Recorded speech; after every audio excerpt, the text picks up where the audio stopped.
I'm really happy with the progress of my animation of my ball going through my obstacle course, and it's time for me to start animating the rotation.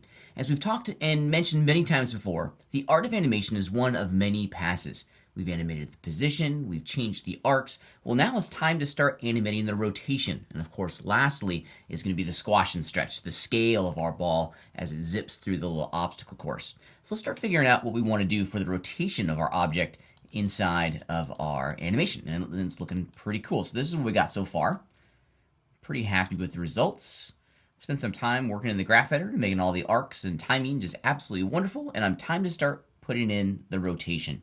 Now the rotation is something that we got to manage, and we got to make sure that we're rotating the ball in the correct directions at the correct times. The ball is going to be moving from screen left to screen right, so we need to make sure the ball is rotating clockwise in every sense. Specifically, if we go in and take a look, let me grab the right assistant here. I want to fire off the transform tool. I want to be rotating and keying along the z-axis clockwise. And then when it goes the other direction at the conclusion of my animation, I want to make sure that it's rotating counterclockwise. It's these little details that help sell the realism. In addition, let me undo real fast. We have to be real careful with how much we rotate it to ensure that we're not producing this sliding effect. Let me show you real fast what I'm talking about at the beginning of my animation. So here at the beginning, I want to have my ball is going to roll forward to the edge and then land on the edge of the first platform here at frame 20. Let's start keyframing this thing in. Just double checking, make sure I got everything selected. Yep, I'm good to go. I'm going to go back to frame 1 and start keyframing the rotation values on the Z channel. Let's get that plugged in. And now let's go to frame 20, and we need to figure out an experiment with how much it's going to rotate. And this is going to take some fine tuning and some real high attention to detail. Let's rotate it, I don't know, 105 degrees and see what we get. This is the visual part of our animation. Yeah, so we're in an okay spot, but it looks like it's sliding. Let's really amplify this effect a little bit, and I'm only going to rotate it 50 degrees, negative 50 degrees, excuse me. Yeah, so now it's rotating, but see how it's sliding along the platform? Maybe we can best see this if we were looking at our object from the front view. Here we go. Okay, see how it's moving more than it's rotating.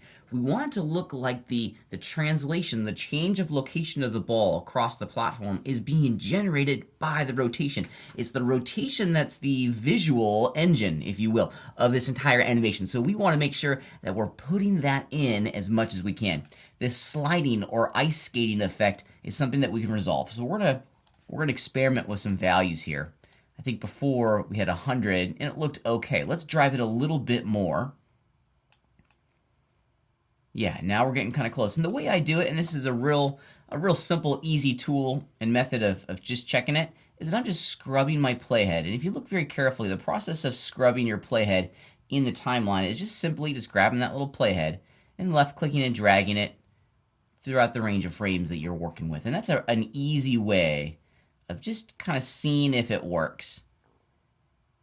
Yeah, and I think we're getting there. I might bump it up just ever so slightly. Let's try negative 130 along the Z. Let's just see if we get small movements in the rotation channel yield huge results. Yeah, and now it's feeling like it's sticking.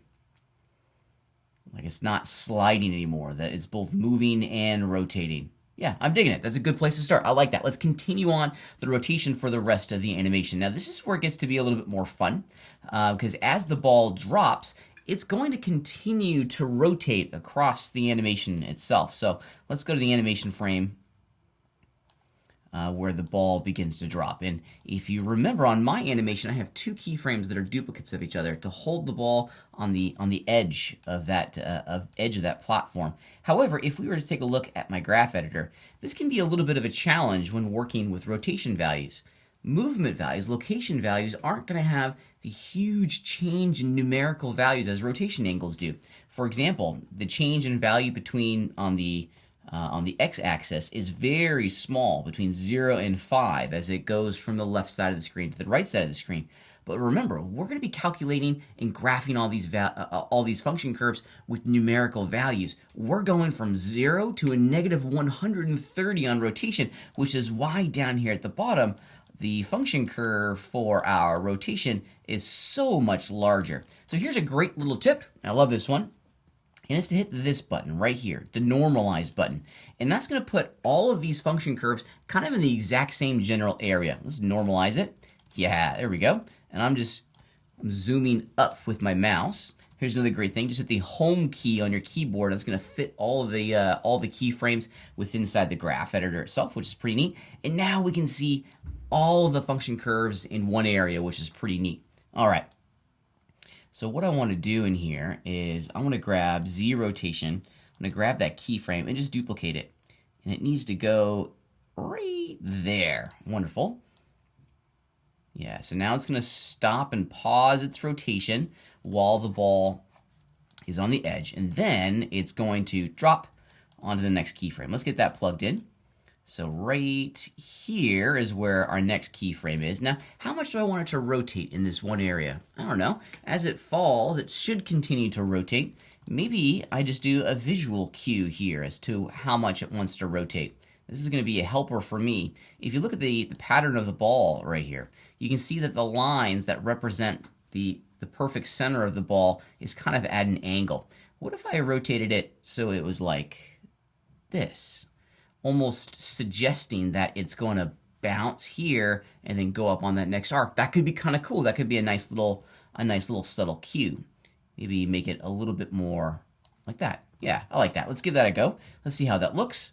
Whenever we add in a keyframe, we want to see how it looks inside the larger context of our animation. Let's just check it out here real fast. Yeah, I think I want to have it to rotate more. I like the feeling that we're getting here, but I want to have it rotate more. So let's go to that exact same keyframe, and I'm going to have mine, instead of rotating down like that, let's do this. Go back to my transform tool. Let's have it rotate even more. Like that. Yeah, let's see what that looks like. Yes, that feels a little bit more natural. Now it has almost an entire revolution of tumble, if you will, as it bounces into that first step. So I like that. That's a good thing to do. I'm pretty pleased with that. Boink. And then it's going to rotate up to here. So here, it probably isn't going to get a whole lot of rotation, but let's continue rotating it clockwise. You want to be consistent with your rotation in here.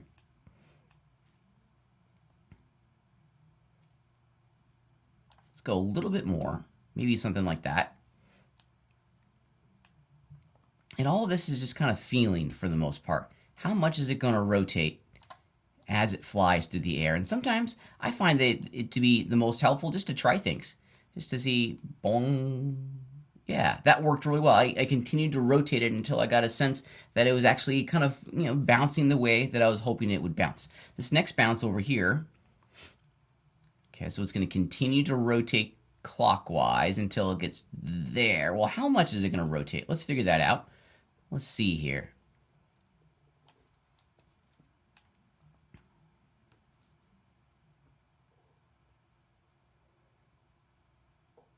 Yeah, let's give that a try. I think what I want to have happen is that I would like it to stick the landing right here. And then on this next keyframe, it's going to rotate a lot. We want to make sure that it's looking as though it's rolling along that bottom. Yeah, there we go. It's rolling along that bottom before it starts flying up. And I'm pretty happy with that. And then as it launches, it's going to continue to rotate going forward a little bit. And I don't know what those values are. I'm just doing this visually. That's the cool thing about our craft, is that sometimes we just got to figure it out.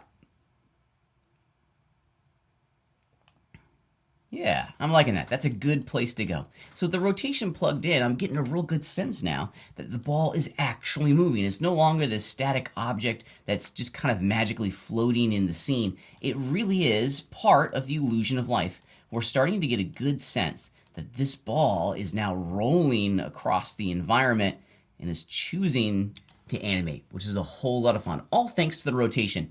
The second pass of our work is layering in new details that is really starting to bring this animation to life.